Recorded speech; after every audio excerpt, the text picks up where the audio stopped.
What to do, vinyl community? My name is Brian. That's Brian, and welcome to Fresh Off the Platter number 5. Yes, folks, Fresh Off the Platter number 5. Um, Decided to make a Fresh Off the Platter video uh, to show y'all some records. That's what this channel is for. So, starting off with the first one, we're just gonna get right into it. I found a record on Poshmark. Now I didn't buy this record this time on Poshmark, but I saw a record listed on Poshmark that caught my attention.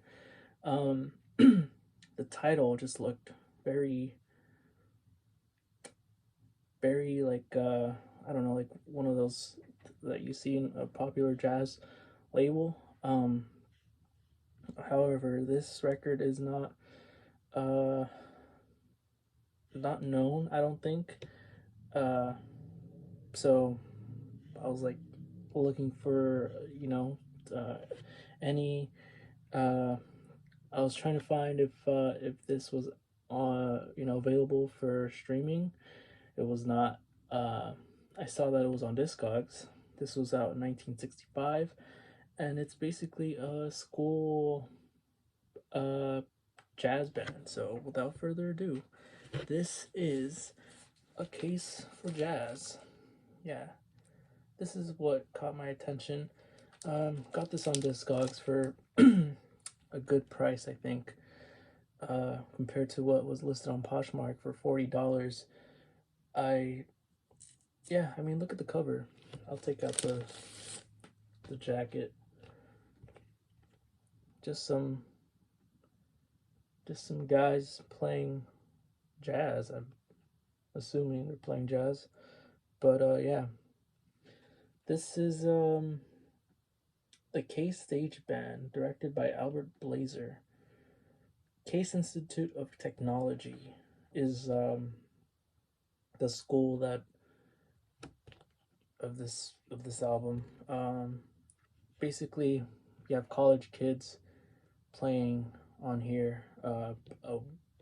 College kids that attended at the time, and yeah, I mean, what also caught my attention were the tunes here. They played some Oliver Nelson. I also noticed they put Sammy Nestico's, which, if you don't know, Sammy Nestico's and was an arranger. Rest easy. But yeah. Back in high school, I don't know if this uh happens to all the high school jazz bands, but at least in my high school, they played a lot of Sammy Nestico arranged tunes. So I knew I wanted to check this record out. But yeah, it's just a big band, and let me show y'all the let me show y'all the record here.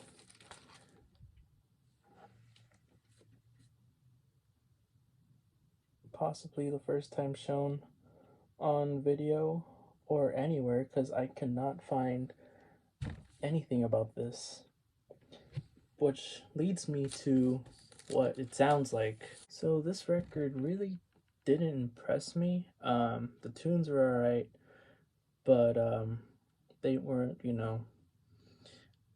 uh, your Blue Note, Riverside, Prestige.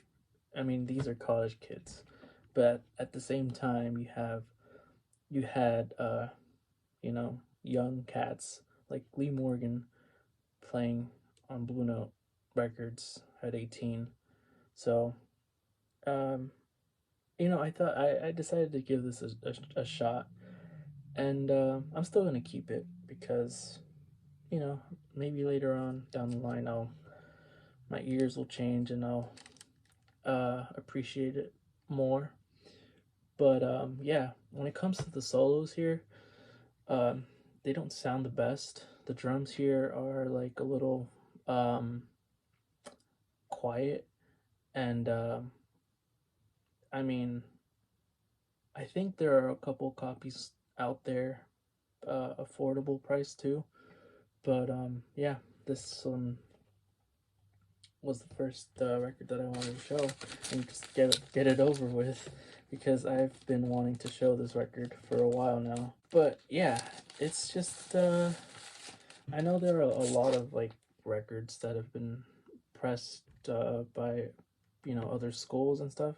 I know there's like a small uh I guess genre of like school band records, if that makes sense.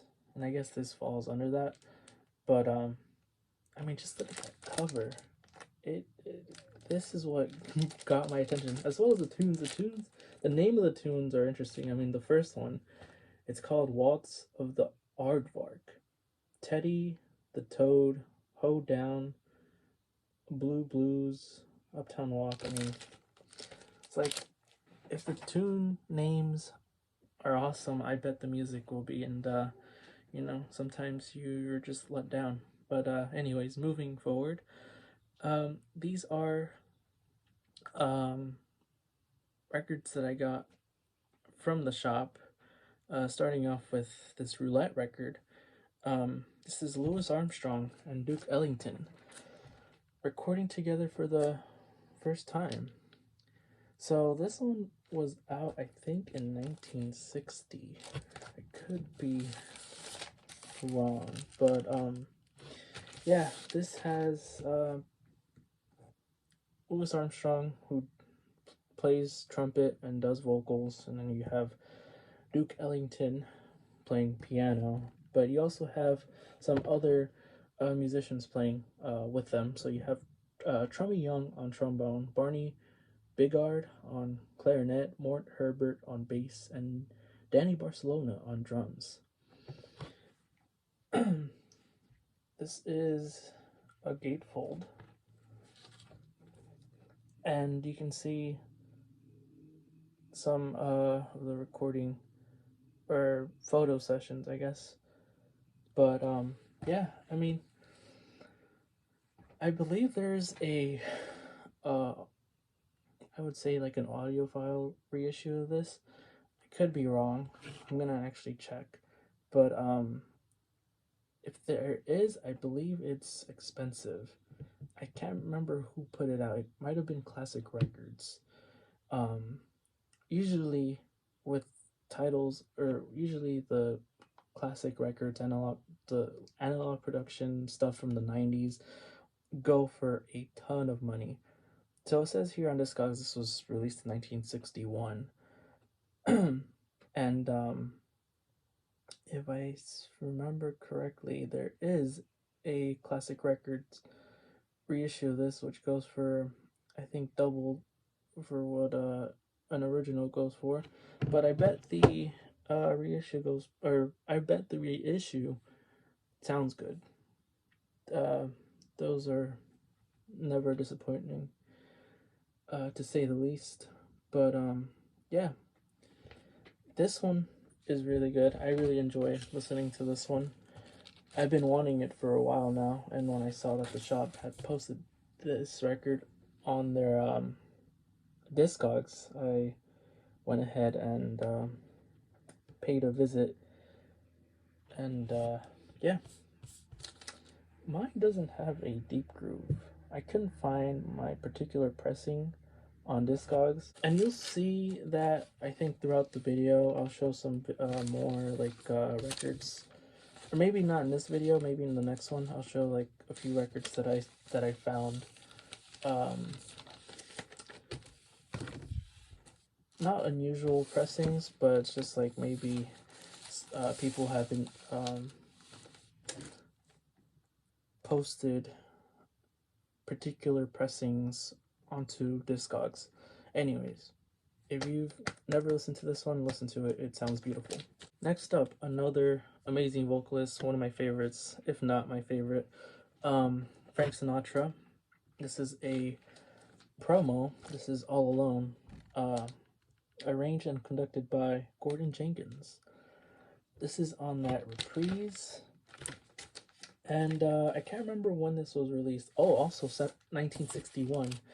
Okay, so I didn't realize that this one was also released same around the same time that the Duke Ellington Louis Armstrong was released. But yeah, Frank Sinatra on Reprise. I believe this was around the time that Sinatra like created this label, because he had been recording albums for, who was it, Capitol. I don't know if he was still doing anything at the time that he made Reprise, but yeah. Anyways, this is I was surprised to have found this. I've been finding a lot of Reprise uh promos at the shop. I don't know if it's the same seller who's been selling their records little by little, but I'm happy to take all of the Reprise promos. So you can see right there, the disc is a little it does have its few flaws, but it still plays beautifully. So uh, nothing wrong with that. And yeah, I haven't really listened to this one much. Like when it comes to listening to Sinatra records, um, I'm getting more familiar with this one. I do listen to a lot of his Reprise stuff, but I do need to listen to this one a little bit more. But to tell you, I do recognize a lot of the songs here, and I believe he uh, re-record re-records. I don't know if that's the right word. He like he's he's he's recorded a few songs in previous albums, and he's doing it in this one. So yeah, I thought that was pretty neat. Um, if you're not a Sinatra guy, then I don't know what to tell you. But yeah, this one, if you don't have it, you know, even if it's not a promo, if you don't have it, give it a shot. Stream it. I'm sure it's out there. Next up, another uh vocal record. Now this one caught me by surprise when I first um saw that this musician did a vocal record. Um on Instagram, there's this awesome dude, um Ryan, aka A Man and His Music. He has a YouTube channel and his Instagram. I'll put it down in the link below. And he posted a while ago this record right here, Kenny Burrell, Weaver of Dreams. Yeah, so this is the vocal artistry of Kenny Burrell. I did not know this existed until he had posted it, and I was I'm gonna be straightforward. Even when I just when I found out that this record exists, I didn't want to go stream it because I was like somewhat scared to hear Kenny Burrell's voice.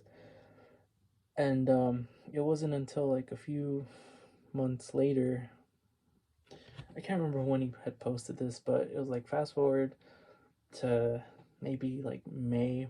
This was around the time that I got this record.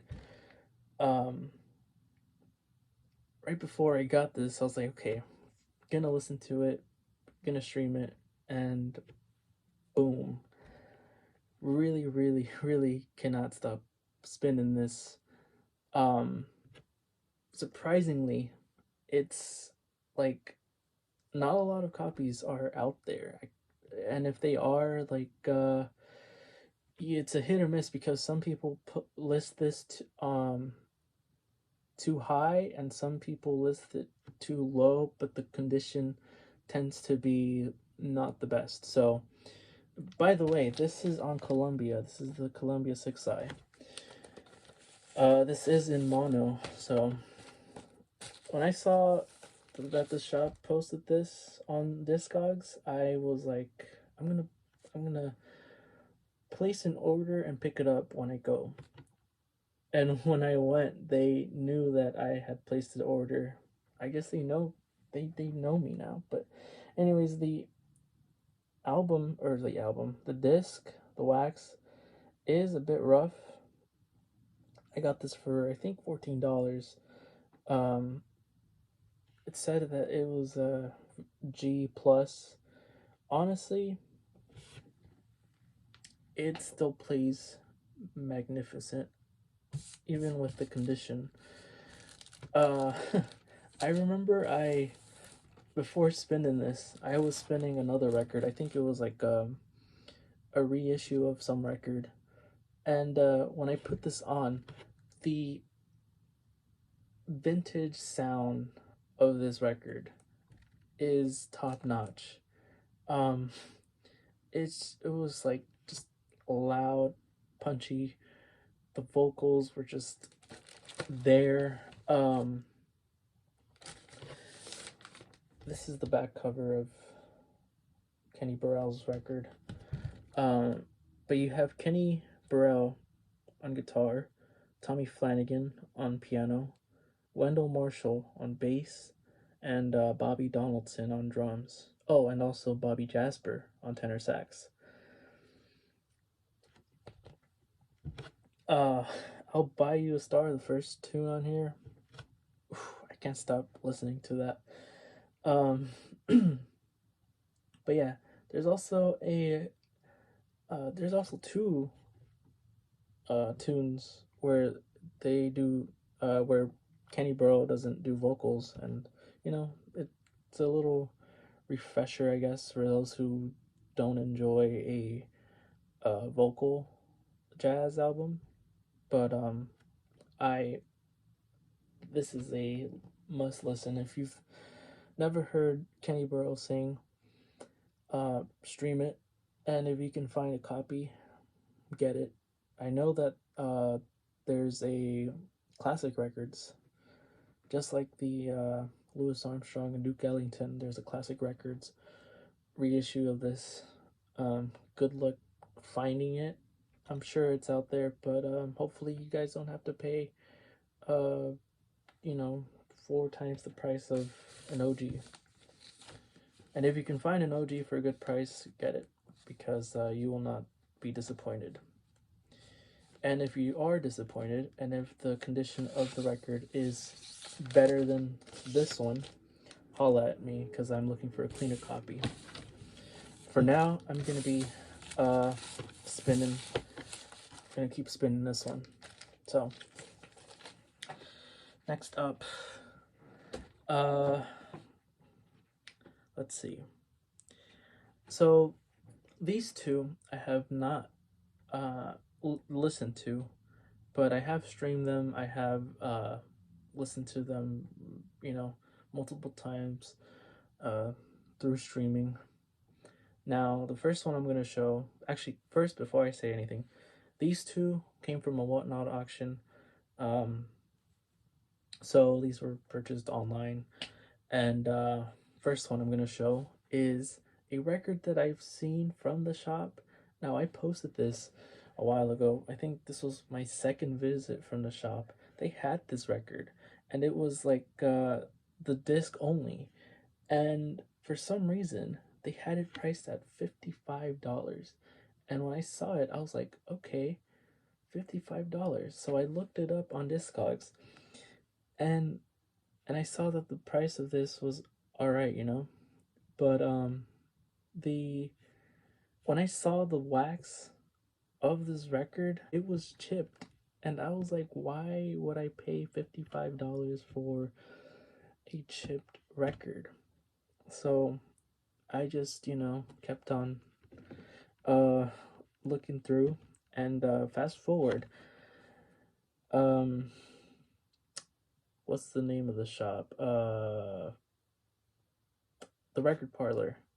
They host Whatnot auctions like most days of the week, and I can't remember if this was on their like vinyl happy hour, but they posted this one, $35. Decided to get it. Actually, I won it, and here it is.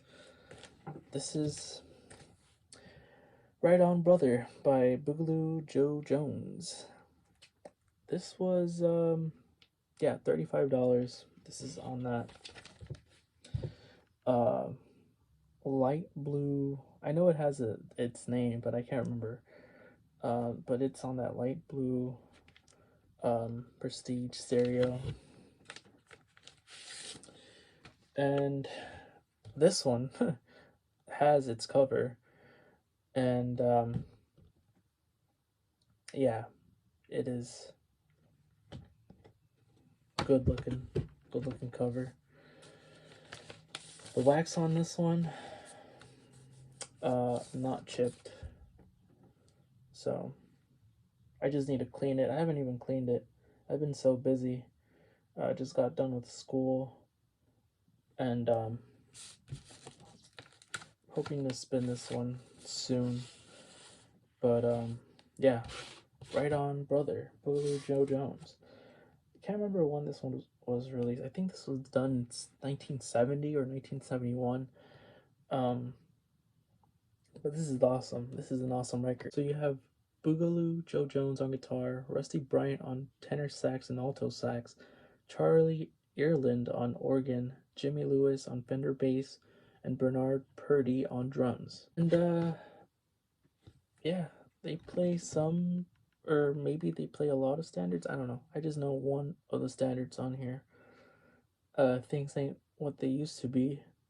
They probably have more, but yeah. I mean, this is awesome. Later prestige. Um, I think I think there are other like versions of this record, or that was released around the same time, that go for less. I don't know why this one particularly goes for a little bit more than the other ones, but you know, when I saw this in the Whatnot auction, I decided to take my chance and yeah, just and get this.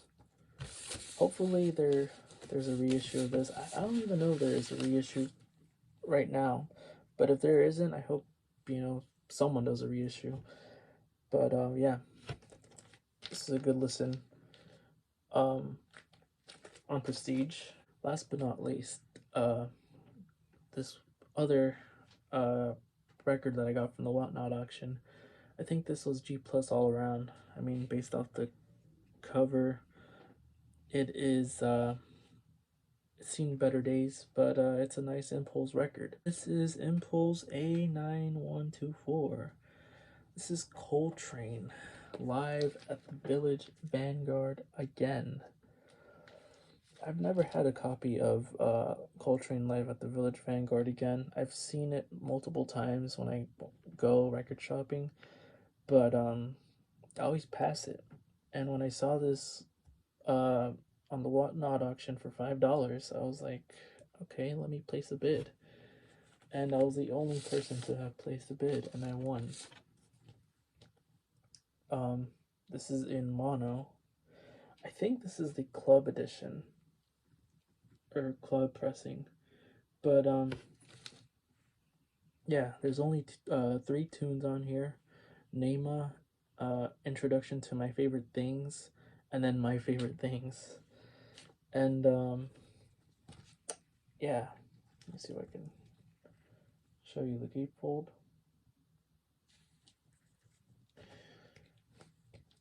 The back cover, the spine is like already messed up. But the lineup here, which I don't even think they mention like which the musicians. I mean, they show the pictures, but I think you have John Coltrane, who plays what, tenor sax, possibly soprano, and I think he also does bass clarinet, if I'm not mistaken. And then you have Pharoah Sanders, who plays tenor sax, and I think flute too. Let's see, Rashid Ali, who plays drums, Jimmy Garrison bass, and Alice Coltrane on piano. I don't know if I missed any of the instruments, but if I did, I'll probably, put in the text in the video. Let's see. Oh yeah, like I said earlier, I think this is a club edition. This is another record that I have not cleaned, and you can see why this was listed at $5. But typically, even with how messed up the record looks, sometimes these records play really, really good. But yeah, you can see right there, that's what the label looks like. And yeah, that is it for this video. If you stuck this far, thank you so much, truly appreciate it. I would also appreciate it if you guys would subscribe, leave a comment. Always like when people leave comments. Also, I'll leave my Instagram down in the description below. What else? I think that's it. But yeah, hope to see you guys in the next video. Take care.